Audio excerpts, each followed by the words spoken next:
Atenção, está no ar a Rádio Libertadora. Assim sendo, declaro vaga a presidência da República. Começa agora o Hoje na História de Ópera Mundi. Hoje na História, 5 de setembro de 1877. Líder indígena Cavalo Louco morre após ser capturado nos Estados Unidos.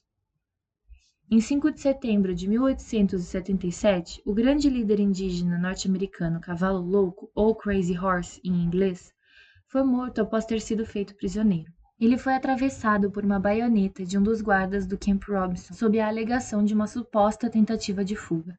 O seu corpo foi levado por seus pais para as planícies, para ser enterrado longe do local onde foi assassinado. Ninguém até hoje jamais soube o local exato de seu sepultamento. Cavalo Louco foi um respeitado ameríndio Sioux, líder militar do povo Oglala Lakota, que lutou com seu povo contra o governo federal a fim de preservar as terras e as tradições dos Lakotas à segunda metade do século XIX, nas chamadas Guerras Indígenas dos Estados Unidos. Descendia de Búfalo Negro, um dos chefes indígenas que detiveram a expedição exploratória de Lewis e Clark em Bend River. Além dos confrontos com a cavalaria militar, Cavalo Louco participou de inúmeras batalhas contra povos rivais, Crow-Shoshone, Pawnee, Blackfeet. Depois do massacre de 1864 em Sandy Creek, mostrado no filme Soldier Blue, os Lakota se juntaram aos Cheyenne contra a cavalaria do exército. Mostrando-se valente e aguerrido, Cavalo Louco se tornou, em 1865, Oglitanka, uma espécie de senhor da guerra dos indígenas. Em 2 de agosto de 1867, Cavalo Louco participou do ataque ao Wagon Box Fight, batalha da conhecida Guerra do Chefe Red Cloud, ou Nuvem Vermelha em português, de 1866 a 1868. Depois de os exploradores das minas de Black Hills terem desrespeitado o Tratado de Fort Laramie, assinado em 1868 pelo chefe Cheyenne Little Wolf, ou Pequeno Lobo em português, para pôr fim à guerra e matado o índio Little Hawk, ou Pequeno Falcão em português, Cavalo Louco e Touro Sentado realizaram o primeiro grande ataque às tropas militares na Batalha de Arrow Creek, em agosto de 1872. Em 17 de junho de 1876, Cavalo Louco e mais 1.500 indígenas atacaram o general George Crook na Batalha de Rosebud, dando início à chamada Guerra Sioux.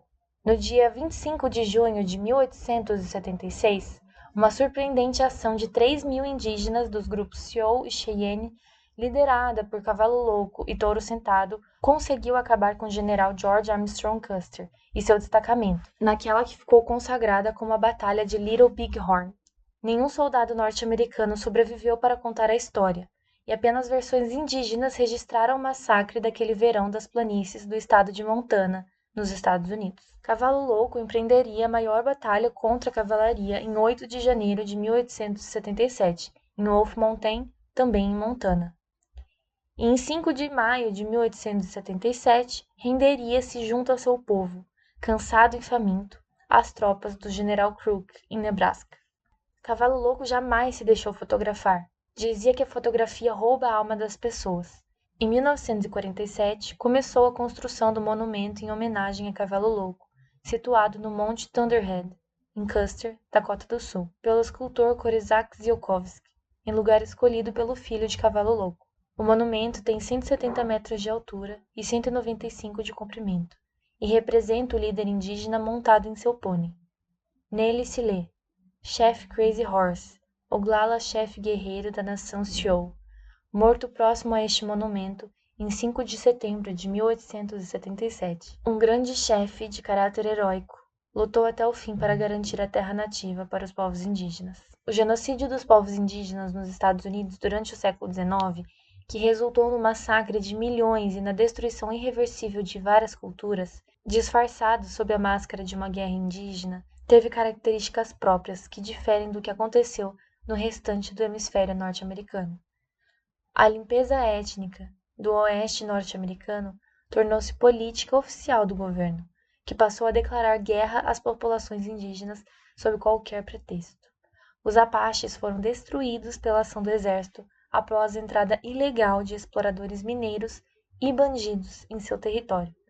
A eliminação dos indígenas também foi defendida porque eles dificultavam o trabalho dos empreiteiros e empresários de ferrovias que cortavam suas terras com uma malha viária, destruindo em sua passagem suas lavouras de subsistência, substituídas por lavouras comerciais levadas aos mercados consumidores através do sistema ferroviário implantado.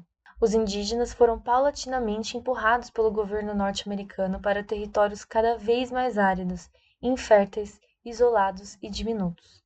O antigo território indígena, que cobria a superfície de 4 estados da União, acabou sendo abolido e trocado por pequenas e esparsas reservas indígenas. O autor D. Brown escreveu em Bury My Heart at Wounded Knee, publicado no Brasil sob o título de Enterre Meu Coração na Curva do Rio, um emocionante relato do que foi a dizimação das nações peles vermelhas em nome da conquista do Oeste, irrefreável e sem lei, dos Estados Unidos. Hoje na História, texto original de Max Altman, organização Haroldo Cerávolo, locução Camila Araújo, edição Natália Mendes. Você já fez uma assinatura solidária de Opera Mundi? Com 70 centavos por dia, você ajuda a imprensa independente e combativa. Acesse www.operamundi.com.br/apoio.